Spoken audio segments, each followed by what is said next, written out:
Gato Roboto, oof, my accent's gonna come out on this one.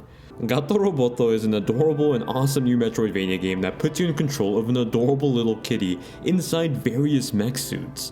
In true Devolver Digital fashion, it's a quirky little indie game with a lot of charm that delivers the gameplay too.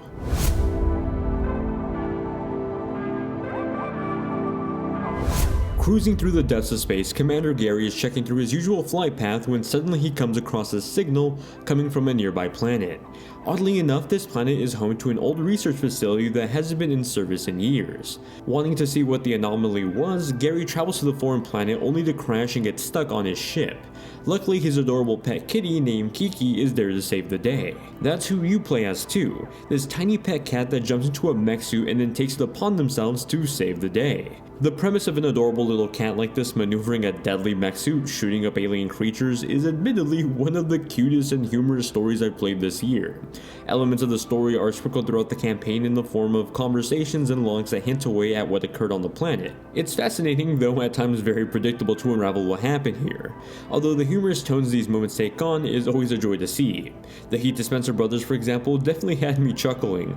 With that said, it was a short adventure, one that could be beaten in about 3 hours or so. It actually times you at the bottom of the screen, something I didn't notice until I came back from cooking and realized I left the game running, counting on my playtime.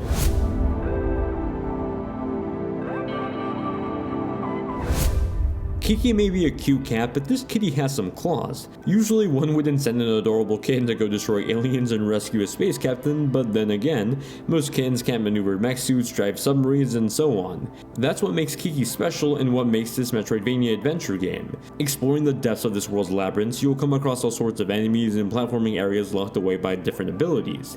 That's where your suit and upgrades come into play. Not only do these upgrades help you take on enemies, but they also let you further traverse the planet, acting as keys to hidden away areas. Each upgrade opened up the world, letting further dive into these crevices and solve the mystery of the distress signal.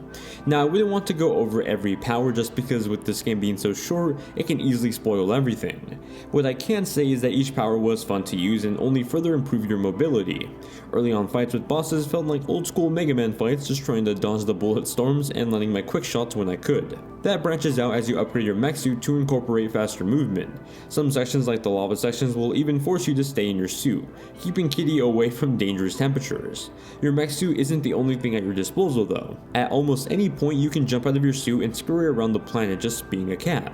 In these instances, Kitty is able to reach small corridors and climb up the flat surfaces. However, one single hit kills you and then sends you back to your last checkpoint. While that may sound a bit difficult, Gato Roboto surprisingly isn't, at least not to those familiar with the genre. If you played your share of any Metroidvania games, which this YouTube channel sort of forces me to, I think you'll breeze through this. However, if you're not too familiar with this genre, you might be able to explain your playtime a bit. When it comes to looks, Gato Roboto is incredibly simple yet manages to exude this delightful presentation. Kiki is an adorable protagonist that was fun to navigate around the depths of the planet. Seeing their little portrait image during dialogue sequences always brought a smile to my face. It's all a simple look but easily translates between playing dock on the TV or on the go with the Switch. It actually kinda reminds me of Downwell, also happens to be published by Devolver Digital. The simplicity is a double-edged sword though. At times it's hard to distinguish enemies away from the background since everything is the same color. I got better at it over time, but it was a bit of a cumbersome issue at first. Throughout the campaign you do unlock some new color palettes to change up the look of things, so you do at least get some sort of visual customization.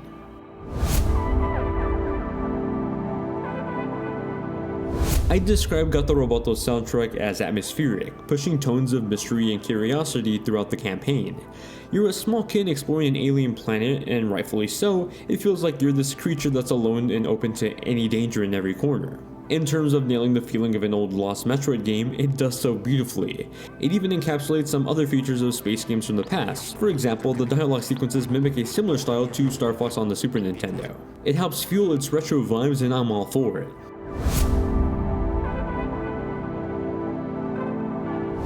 Gato Roboto feels like a bite-sized indie Super Metroid to me. It's cheap at only about $7.99 and short and really only taking about 4 hours tops.